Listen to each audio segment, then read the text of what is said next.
And then we'll just jump ahead to the point where Liz was absolutely right. Yay! And I was absolutely wrong. The morning show's over, but they're still talking. I can't wrap my head around how they're going to wrap this up in two episodes left. It's Liz and Scotty's Poddy. Only 2 episodes left, Elizabeth. I know. I'm so sad about that. One thing that we will get into here in a few minutes is how in the world are they going to get all this wrapped up in 2 episodes. But we are, of course, talking about Season 5 of Yellowstone, Episode 12. Aired last night. It was called Counting Coup. But the episode started off with, I thought, a sweet scene. Jimmy was back. Yes. And as I was sitting there thinking, okay, we're back to them making fun of Jimmy again. You know, he was always kind of the punchline of jokes. He was an idiot, all that. But then after he went down to the 6s and became a man, became a cowboy, and you kind of thought, oh, he's straightened up a little bit. And now they were back to making fun of him. I'm like, well. I know. They even went so far as to saying he was dumb. And I'm like, I think we're past that. Yeah. But all of that really was to set up what I thought was a really cool scene. Taylor Sheridan's character, Travis, was talking to Rip. Rip tells Travis that John Dutton is dead. He doesn't go into great details. They talk about selling some horses. And then at some point, they realize that Jimmy doesn't know yet. And Jimmy is there with Travis.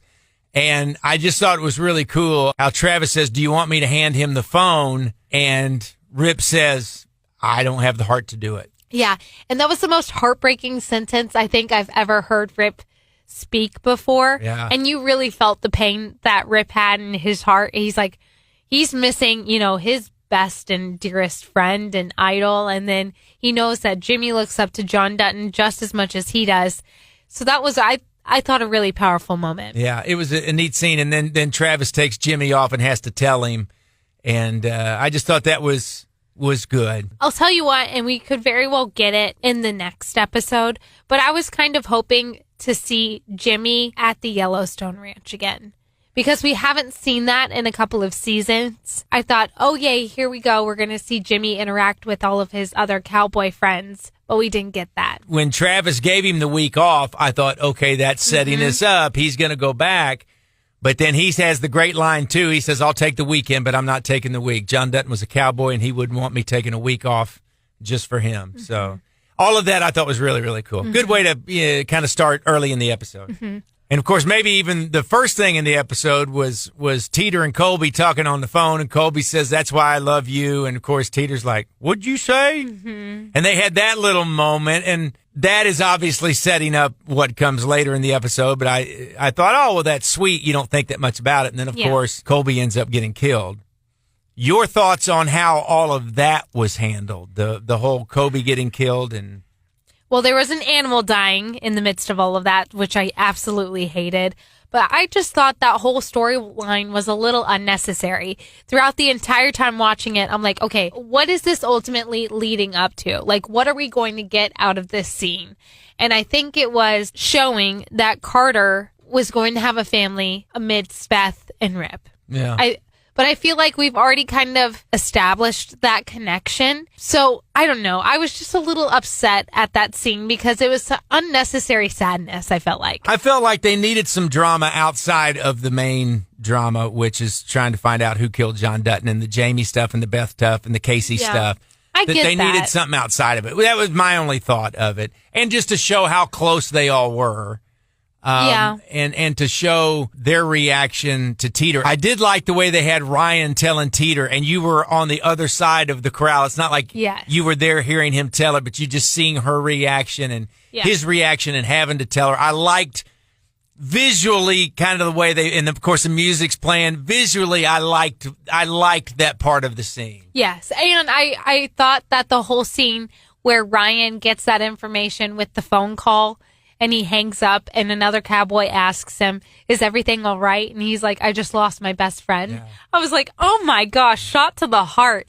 I thought the actor who portrays Ryan did a really good job throughout that too. Yeah, I just lost my best friend, and he was knowing that he was going to have to go tell Teeter now. Yeah.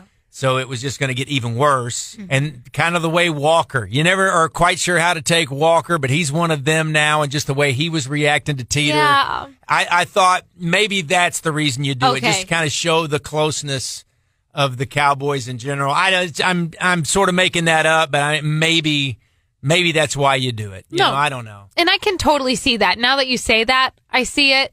But throughout the episode, I'm like, why are we going through this unnecessary heartbreak? And then we get to the point where Beth comes down, and this was, to me, a couple of interesting things. Beth and Lloyd having a scene together was just interesting. Just the way they interacted together.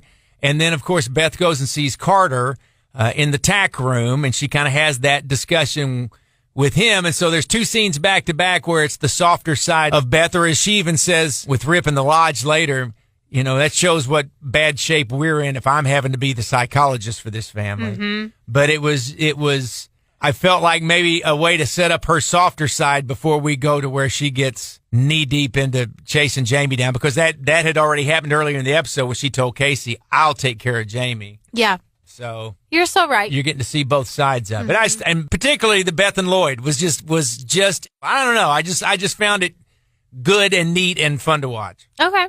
So then after the Colby and the cowboy stuff and Beth and all of that, we see Casey comes to the realization of what it is that he's going to have to do. And Casey comes to the decision, and we don't know what it is, which surprised me. I thought we would see that coming. I think I even said that because he talked about it being so obvious that we would know what it is. And Casey says, I know what I have to do. And I'm thinking, okay, well, I have no idea what that is, but now we know.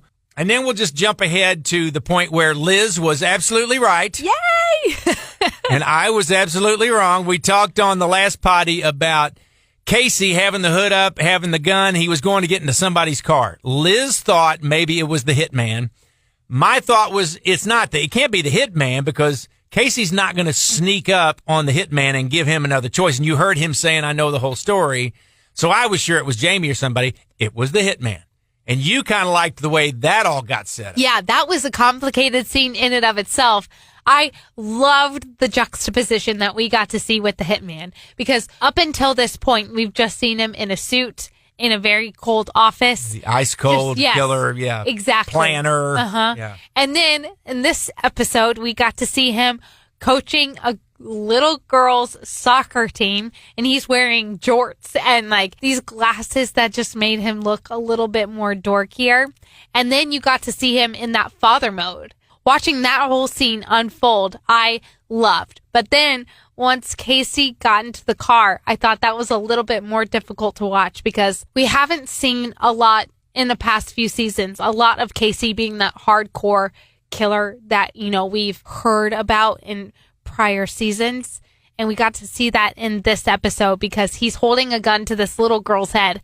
And you understand very, very quickly that this is something that he is willing to go through to kill this little girl to make his point across. See, I would argue with you there. I don't think he has any intention of killing. I don't think he would kill that little girl in a million years, but he had to sell it to the dad. Yeah, well, he sold me. I don't think he would do it. Okay. I was calling about the Yellowstone. I think one of the best lines in there was Casey, I am who you are. Do you understand? Ooh, that didn't even jump out at me, but you're so right. That was a great line. That was. Going back to Casey for just a moment, though, is he done with the hitman now? I mean, is the hitman and that company, are they out of the picture? Did they wrap up that storyline, do you think? Yes, I totally see how this storyline could end right at that moment. But then again, I don't want that storyline to end, because I feel like we need to see a little bit more fighting with Casey and this hitman company, or this hitman in general. I don't know. You want to see Casey putting on the face paint and all of the getting into his jungle warfare type. Yeah, we've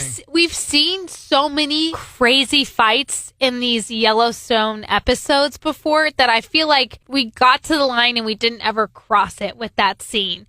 And going forward, who are they going to fight now? It's going to have to be Jamie. Yeah. Jamie's the only one left. And I don't want to see that happen. So let's do some major hurting on this hitman company.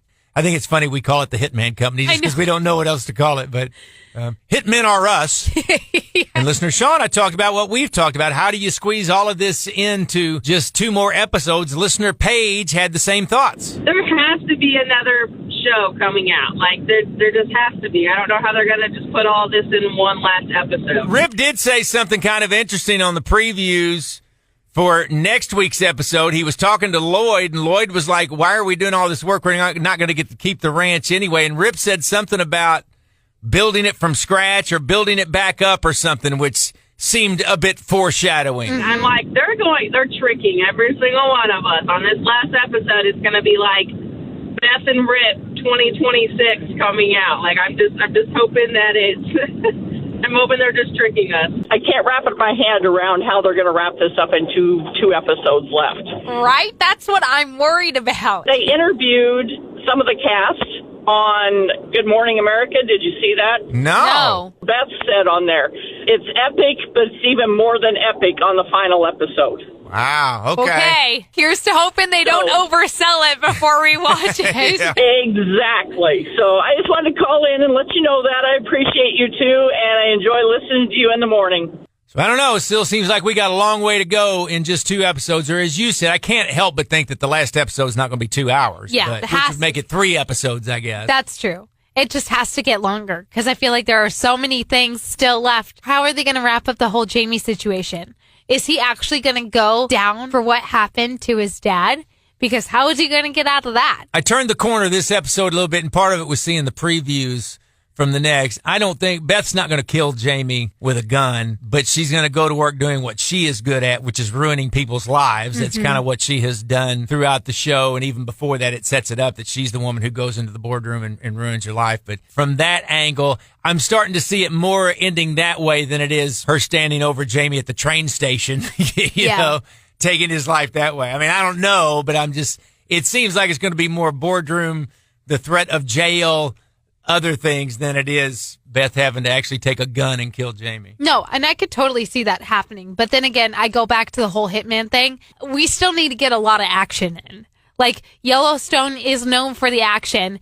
So if Beth doesn't kill Jamie and she just uses her smarts to outbest Jamie, then where's the action going to be? And there has been a scene in the previews. Have you seen the one where Rip is setting a vehicle on fire? Yeah, like in the middle so of a field or something. I don't know who or what that will have anything to do with. We'll have to see, but that might be some of the action you're talking about. So. And will we see the train station one final time? Yeah. I don't know, but sit tight. Yeah. More is coming. That is our Yellowstone recap for this week. If you think we're full of it, you want to join in. Thanks to Shauna and to Paige for calling us up and talking about it. But you can always text if you have a thought on what we've said or just about the episode. 800-455-5257. Text that anytime, and then whenever we get to the studio, we will have it. We can see it, and we can share it. And thank you so much for seeking this podcast out, however you found it.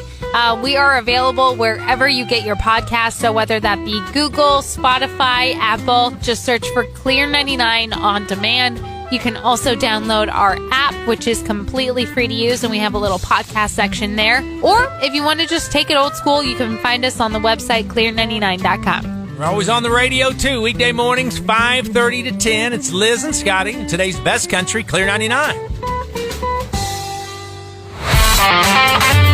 and Scotty in the morning. This is such a perfect snapshot. What's something you need to get done? Because this may be the last sunny and 66 day for a while. A few minutes ago, we referenced manly men out doing manly things. Meanwhile, I'll be in the kitchen making an apple strudel.